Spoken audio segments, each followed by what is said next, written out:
అన్నా చెల్లెలు ఏకబోతున్నారా? వదిన భారతికి షర్మిల అండగా నిలిచారా? ఐటీడీపీ కార్యకర్త చేబ్రోలు కిరణ్ వ్యాఖ్యలతో కుటుంబం ఒక్కటోబోతున్న సంకేతాలు కనిపిస్తున్నట్లు తెలుస్తోంది. అన్నతో ఆస్తి తగాదాలున్న వదినకు షర్మిల అండగా ఉంటున్నారు. ఇక మొన్నటి వరకు జగన్కు పక్కాలో బల్లంలో ఉన్నటువంటి షర్మిల తయారయ్యారు. ఇక వదినలపై కొన్నేళ్లుగా కోపంతో కూడా ఉన్నారు. తాజాగా షర్మిల చేసినటువంటి వ్యాఖ్యలతో జగన్ ఊపిరి పీల్చుకున్నట్లు తెలుస్తోంది.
అన్నా చెల్లెలు ఏకమవుతున్నారా? ఇక వదిన భారతికి షర్మిల అండగా నిలిచారు. ఐటీడీపీ కార్యకర్త చేబ్రోలు కిరణ్ వ్యాఖ్యలతో కుటుంబం ఒక్కటవబోతున్న సంకేతాలు కనిపిస్తున్నట్టు తెలుస్తోంది. ఇక అన్నతో ఆస్తి తగాదాలున్న వదినకు షర్మిల అండగా ఉంటానన్నారు. ఇక మొన్నటి వరకు జగన్కు పక్కలో బల్లంలా షర్మిల తయారయ్యారు. కానీ వదినపై కొన్నేళ్లుగా కోపంగా కూడా ఉన్నారు. తాజాగా షర్మిల చేసినటువంటి వ్యాఖ్యలతో జగన్ ఊపిరి పీల్చుకున్నట్లు తెలుస్తోంది. రైట్, దీనికి సంబంధించినటువంటి మరిన్ని డీటెయిల్స్ విజయవాడ నుంచి రాజ్ కుమార్ అందిస్తారు. రాజ్ కుమార్, చెప్పండి.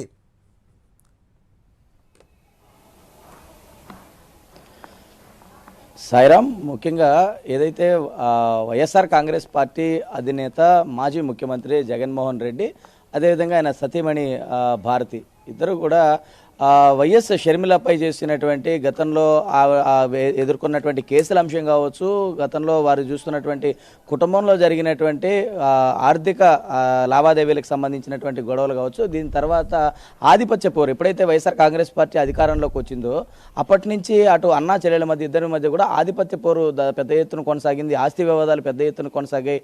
వీటికి సంబంధించి కూడా షర్మిలకు జగన్కు మధ్య పూర్తిగా కూడా పెద్ద ఎత్తున వివాదమై అది పెద్ద ఎత్తున గ్యాప్ ఏర్పడినటువంటి పరిస్థితి ఉంది. అయితే తాజాగా నిన్న షర్మిల చేసినటువంటి ట్వీట్ను ఆధారంగా కూడా అన్నా చెల్లెళ్ళు ఏకమవుతున్నారా మళ్ళీ తిరిగి అనేటువంటి కొంత సోషల్ మీడియాలో పెద్ద ఎత్తున ఇది చర్చనీయాంశంగా మారినప్పటికీ కూడా షర్మిల అయితే చాలా క్లియర్గా చెప్పారు. అంటే కొద్ది రోజుల కిందట ఆంధ్రరత్న భవన్లో ఏర్పాటు చేసినటువంటి ఒక విలేకరుల సమావేశంలో ఆవిడ చాలా క్లియర్గా చెప్పారు. ఏదైతే పోలవరం అంశం మీద ఆవిడ మాట్లాడుతూ కూడా మీడియా మిత్రులు అడిగినటువంటి కొన్ని ప్రశ్నలకు ఏదైతే ఎన్సీఎల్టీలో దాఖలు చేసినటువంటి పిటిషన్లకి సంబంధించి కూడా షర్మిల కొన్ని కీలకమైనటువంటి వ్యాఖ్యలు చేశారు.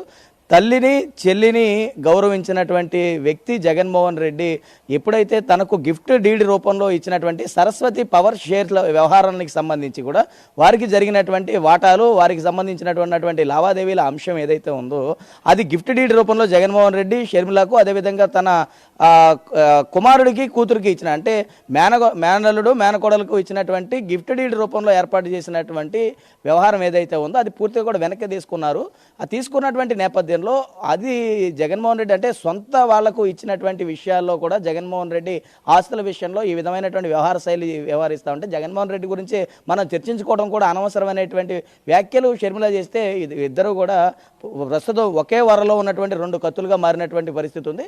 అయితే మాత్రం ఈ కుటుంబ అంశాలు ఏ విధంగా ఉన్నా సామాజిక పరంగా ఒక మహిళగా చూసుకున్నా సరే భారతిపై చేసినటువంటి వ్యాఖ్యలను మాత్రం ఆవిడ చాలా తీవ్రంగా ఖండించారు. ఎందుకంటే ఐటీడీపీ కార్యకర్తగా వ్యవహరించినటువంటి కిరణ్ చేసినటువంటి వ్యాఖ్యలను మాత్రం పెద్ద ఎత్తున షర్మిల ఖండించినటువంటి పరిస్థితి ఉంది. ఎందుకంటే అందులో అటు షర్మిలను సమర్థిస్తూ ఇటు జగన్మోహన్ రెడ్డిని కూడా టార్గెట్ చేసినట్టుగా షర్మిల వ్యాఖ్యలు కనపడతాయి. ఎందుకంటే తన లబ్ధి కోసం, తన రాజకీయ ఎదుగుదల కోసం, తన ఆర్థిక పరిపుష్టత పెంచుకోవడం కోసం జగన్మోహన్ రెడ్డి చేసినటువంటి కార్యకలాపాల వల్ల కుటుంబంలో ఉన్నటువంటి ఆడవాళ్ళందరినీ కూడా రోడ్లపైకి తీసుకొచ్చినటువంటి ఘనత జగన్మోహన్ రెడ్డిది అని ప్రత్యక్షంగా ఆవిడ చేసినటువంటి ట్వీట్లో కనపడతా ఉంది. అంటే గతంలో షర్మిల 2014 సమయంలో ఎప్పుడైతే జగన్మోహన్ రెడ్డి జైల్లో ఉన్నటువంటి నేపథ్యంలో 2019 రాజశేఖర రెడ్డి మరణ అనంతరం కూడా పూర్తిగా అటు పార్టీ బాధ్యతలను పార్టీ స్థాపించిన తర్వాత నుంచి జగన్మోహన్ రెడ్డి జైల్లో ఉన్నప్పటి వరకు కూడా పూర్తిగా పార్టీ బాధ్యతలు కార్యకర్తలు ఎక్కడకు వెళ్లకుండా అటు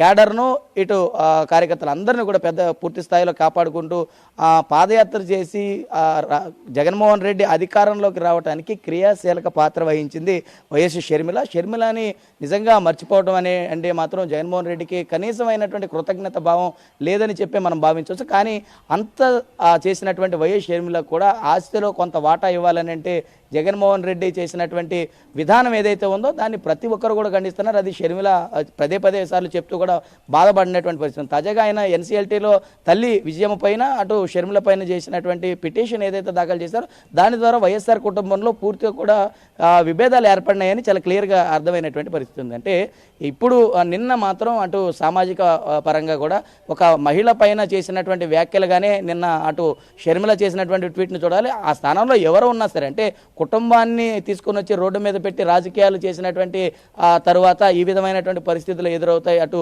షర్మిలాని కూడా వ్యక్తిగతంగా గత 5 సంవత్సరాలు కూడా దూషించినటువంటి పరిస్థితి ఉంది. అటు వైఎస్ఆర్ కాంగ్రెస్ పార్టీ పెద్ద ఎత్తున షర్మిలాను ఆమె పిల్లలను కూడా పెద్ద ఎత్తున ట్రోల్ చేశారంటే చూడాలి. నిజంగా రాజకీయాలకు ఏ విధంగా రాజకీయాలు అదేవిధంగా కుటుంబ వ్యవహారాలన్నీ కూడా ఏ విధంగా ఉంటాయి వాటన్నిటినీ తీసుకుని వచ్చి రోడ్డు మీద పెట్టినటువంటి తరుణంలోనే ఇటువంటి వ్యాఖ్యలన్నీ కూడా జరిగినాయని కూడా షర్మిల చాలా ఆవేదన చెందారు. కానీ నిన్న చేసినటువంటి వ్యాఖ్యలు మాత్రం తీవ్రంగా ఖండించారు. అటు గతంలో ఎవరు వ్యవహరించినా సరే మహిళలను అబ్యూజ్ చేయడం అంటే మహిళల గురించి పెద్ద ఎత్తున ఏదైతే విమర్శలు చేశారో సోషల్ మీడియా వేదికగా ఎక్స్ వేదికగా ఏదైతే అసభ్యకరమైనటువంటి పోస్టులు పెడతా ఉన్నారో వీటిని ఖచ్చితంగా ఖండించాలి. అటు ప్రభుత్వం దీని మీద ప్రత్యేకమైనటువంటి చర్యలు చేపట్టాలి. ఇది మాత్రం చాలా తీవ్రమైనటువంటి పరిణామంగా నిన్న షర్మిల చేసినటువంటి వ్యాఖ్యలు మాత్రం చూడొచ్చు. సాయిరామ్. Right, thank you.